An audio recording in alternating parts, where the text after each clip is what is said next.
नमस्कार विद्यार्थी मित्रांनो, तुम्हा सर्वांचं मिस्टर प्रोफेसर या यूट्यूब चॅनलवर मी स्वागत करतो. This is our video lecture number 22 and we are discussing the previous year questions and from the chapter kinetic theory of gases and radiations.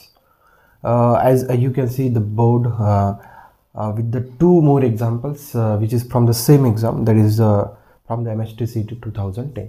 आपण म्हणजे गेल्या मागील बरेच लेक्चरपासून व्हिडिओ लेक्चरपासून महाराष्ट्र CETवर आपण मॅक्सिमम फोकस करतो. म्हणजे सुरुवातीला आपण जे काही लेक्चर्स घेतले त्यामध्ये आय थिंक आपण म्हणजे नीट झाल्या, म्हणजे वेगवेगळ्या स्टेटच्या CETच्या एक्झाम झाल्या, MSET झाल्या, AIPMT झाली आहे की नाही, या एक्झामवर फोकस केला होता. नंतर मग काही बऱ्याच आता लेक्चरपासून आपण महाराष्ट्र CETवर फोकस करण्याचा प्रयत्न करतो. ठीक आहे, बघा पहिला जो काही एक्झाम्पल आहे तो pressure exerted by an ideal gas या कन्सेप्टवर तो पहिला क्वेश्चन सॉल्व होणार. आणि सेकंड क्वेश्चन जो ॲव्हरेज व्हेलॉसिटी आणि RMS व्हेलॉसिटी या कॉन्सेप्टवर सेकंड क्वेश्चन सॉल्व होणार. ठीक आहे, so we will move to the solution for the first numerical. The concept behind the first numerical is the pressure exerted by an ideal gas. Okay, simple concept आहे, find out करायचं. बघा kinetic energy KE म्हणजे काय? Kinetic energy. Kinetic energy per unit volume is capital E. ठीक आहे, एकदम simple. त्यांनी काय म्हटलं की kinetic energy per unit volume is equals to capital Eनी काय करायचं? डिनोट करायचं. Per unit volume. Unit volume म्हणजे काय? Vची व्हॅल्यू किती घ्यायची? 1 मीटर क्यूब राहणार किंवा 100 मीटर क्यूब राहणार.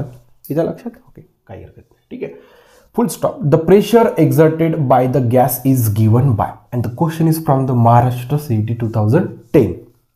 Okay, they are asking to find the pressure exerted by an ideal gas. Clear? काही हरकत नाही. And they have given kinetic energy per unit volume is denoted by E, capital E. That is nothing but the one type of energy. Unit volume, it means that okay, volume should be in 1 meter cube. काही हरकत नाही. आता आपल्याला माहिती आहे pressure find out करायचं, तर प्रेशरचा जो काही फॉर्म्युला आहे pressure exerted by an ideal gas, त्याचा फॉर्म्युला आहे 1/3 density C bar square. Okay, velocity root means square, velocity square, where rho is a density and density is nothing but a mass per unit volume. So in place of density you can write mass per unit volume C bar square. काही हरकत नाही, काही हरकत नाही. Okay, फक्त हे लक्षात ठेवायचं आपल्याला ही kinetic energy per unit volume दिलेलं आहे. देअरफॉर प्रेशर इक्वल्स टू बघा 1/3. ओके, आपल्याला इथं कायनेटिक एनर्जी ॲडजस्ट करायचं आहे. कायनेटिक एनर्जीमध्ये आपल्याला 1/2 हा फॅक्टर आर्बिटरी कॉन्स्टंट पाहिजे असतो, म्हणून मी 1/2 ॲडजस्ट केला. मग 2नी समजा ॲडजस्ट करायचं असेल तर 2नी वर मल्टिप्लाय करावं लागेल. 1/2 बघा M, ओके, आणि C बार स्क्वेअर डिवायडेड बाय V. चला, काही हरकत नाही. ओके, आता बघा इथं कायनेटिक एनर्जी ॲडजस्ट झाली. ठीक आहे, therefore pressure equals to 2/3. Okay, याला काय म्हणू मी? Kinetic energy per unit volume. येतं लक्षात? ओके, आणि कायनेटिक एनर्जी पर युनिट व्हॉल्यूमला कितीने डिनोट करायचं आहे? Capital E. Therefore 2/3 times of capital E. Okay, so you get the solution. We got the solution 2/3 times of capital E. Therefore the option number second one is the correct one among the 4 option. Okay, आणि एक बघा जसं मी pressure exerted by ideal gas हा formula लिहिला, बस हा formula मला अरेंज करायचा आहे. बघा तुम्ही जर ऑप्शन्स बघितले तर आपल्याला in terms of capital E हा फॉर्म्युला आपल्याला अरेंज करायचा होता. हे लक्षात बघा, हे मी तुम्हाला सांगायचं विसरलो. आय थिंक म्हणजे तुम्हाला मी पहिलेच सांगायला पाहिजे होतं की जो काही प्रेशर फाइंड आउट करायचा आहे in terms of capital E आपल्याला ॲडजस्ट करायचा आहे. जो हा गिवन फॉर्म्युला जो आपण फॉर्म्युलेट केला कन्सेप्ट शिकत असताना त्या फॉर्म्युल्याला ॲडजस्ट करायचा आहे. ओके, त्या फॉर्म्युलामध्ये आपल्याला ही टर्म ॲडजस्ट करायची होती. आपल्याला बघा in terms of capital E पाहिजे. आपल्याला जो काही प्रेशरचा फॉर्म्युला इन टर्म्स ऑफ काय पाहिजे? Capital E. ह्याचाच अर्थ kinetic energy per unit volume हे आपल्याला ॲडजस्ट करायचं आहे. म्हणजे बघा व्हॉल्यूम तर ॲडजस्ट झाला, व्हॉल्यूम V ॲडजस्ट झाला. आपल्याला काय ॲडजस्ट करायची? Kinetic energy. M आणि वेलॉसिटीचा स्क्वेअर होता, फक्त आपल्याला काय 2 ॲडजस्ट करणं होतं. खूप काही मोठी गोष्ट नव्हती. ओके, आणि हे तर माहिती आहे आपल्याला rho is nothing but the density and the density is nothing but the mass per unit volume for gas. That's it. Okay, this is the simple way that you can get the solution for the such a type of numericals, and this numerical is from the Maharashtra CET 2010 exam. Okay, and another one is also again from the Maharashtra CET 2010. Okay, बघा अशा पद्धतीने जर तुम्ही question solve केला तर या क्वेश्चनमध्ये खूप काही अडचण येणार नाही. जो काही pressure exerted by ideal gas आहे तो फॉर्म्युला यूज केला 1/3 rho c bar square, where c bar square is nothing but the root mean square velocity.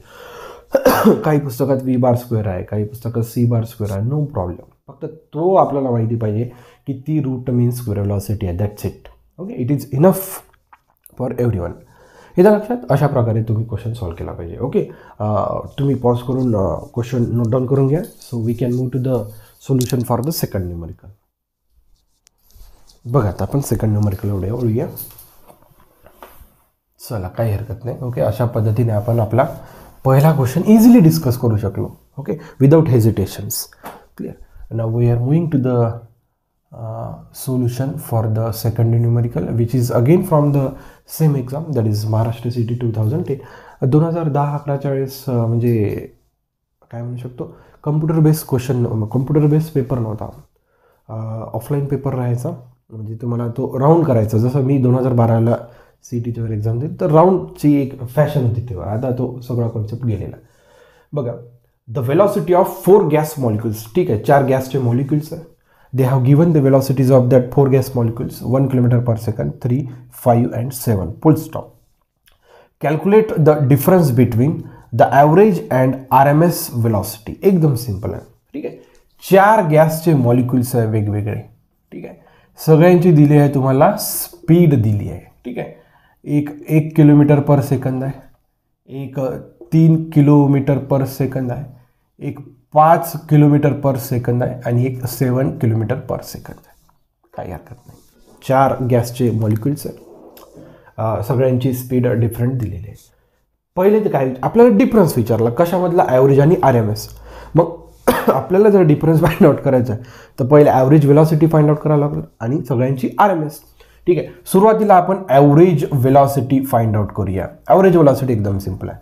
चारांचं जे काही 4 मॉलिक्युल्स आहे गॅस मॉलिक्युल्स, त्या सगळ्यांची ॲडिशन डिवायडेड बाय 4. ठीक आहे, बघा पहिले आहे 1, नंतर आहे 3, नंतर आहे 5, नंतर आहे 7, डिवायडेड बाय किती झालं 4. ठीक आहे, बघा 7 आणि 5 12, 12 आणि 3 15 आणि 1 16, 16 डिवायडेड बाय 4. याचा अर्थ 4 km/s. This is the average velocity for all 4 molecules. त्याच्यानंतर आपल्याला काढायचं आहे VRMS. ओके, याचा फॉर्म्युला आहे square root of V1 square plus V2 square plus V3 square. असे किती आपल्याकडे 4 molecules, therefore V4 square divided by 4. RMSचा फॉर्म्युला क्लिअर. सगळ्यांच्या व्हॅल्यू पुट करा. Therefore square root of V1 किती आहे 1, 1चा स्क्वेअर किती 1, काही हरकत नाही. V2 किती आहे 3, 3चा स्क्वेअर किती 9, काही हरकत नाही. 5, 5चा स्क्वेअर किती 25, 7 7 49 डिवायडेड बाय 4. ओके, काही हरकत नाही. सगळ्यांच्या आता आपल्याला काय करायचे ॲडिशन. चला बघा, 49 आणि 1 50, 50 आणि 25 75, 75 आणि 9 किती झाले जवळजवळ 75 85 84. Okay, 84 divided by 4. ओके, हे कितीचा भाग जातो 21चा. आय थिंक जवळजवळ कितीचा भाग जातो, थिंक नाही 21चाच भाग जातो. Okay, therefore VRMS equals to square root of 21 आणि स्क्वेअर रूट ऑफ 21 जवळजवळ येते 4.538 I think 4.583. Okay, square root of 21 4.583. This is the VRMS velocity and this is your average velocity, and they are asking to find the difference between the average and RMS velocity. ठीक आहे, जो काही वेलॉसिटीचा difference आहे ते RMS आणि ॲव्हरेजमध्ये. RMS 4 आहे आणि VRMS किती आहे 4 पॉईंट, म्हणजे याच्यापेक्षा मोठी आहे. मग जी गोष्ट मोठी आहे ती पुढे ठेवायची, म्हणजे VRMS पुढे ठेवायची minus of V average. Therefore 4.583 minus of 4 km/s. Therefore it implies sorry, याचा अर्थ येते 0.583. दिस इज युअर डिफरन्स km/s मध्ये 0.583. So this is the way that you can got the solution for the numerical number. This second one. बघा एक अडचण कुठे येते तुम्हाला, बघा सांगतो. ॲव्हरेज वेलॉसिटी तुम्ही फाइंड आउट कराल, VRMS व्हेलॉसिटी फाइंड आउट केल्यानंतर स्क्वेअर रूट ऑफ 21 याचा अप्रोच थोडा म्हणजे काय होतो, जसं आता आपल्याला माहिती आहे की स्क्वेअर रूट ऑफ 25 5 येतो, स्क्वेअर रूट ऑफ 16 किती येतो 4, आणि आता आपल्याला दिला आहे स्क्वेअर रूट ऑफ 21. ठीक आहे, आपल्याला एक तर गोष्ट माहीत झाली की 5 आणि 4च्या मधात आहे. ठीक आहे, आणि 21 ठीक आहे ना, येताना लक्षात बेटा 5 आणि 4च्या मधात आहे म्हणजे 4 पॉईंट समथिंग. ठीक आहे, परंतु तुम्ही अंदाज एक्झॅक्ट घ्यायला लागते, कारण की सगळे ऑप्शन्स बघा 0.383 सगळे ऑप्शन्स क्लोज आहे. त्याच्यामुळे तुम्हाला ओके, तसं तुमच्याकडे कम्प्युटर बेस असल्यामुळे तिथं कॅल्क्युलेटर राहतोच, त्याच्यामुळे खूप काही अडचणी येणार नाही. म्हणजे लक्षात अशा पद्धतीने तुम्ही हा क्वेश्चन सॉल्व्ह करू शकता, याचं लक्षात.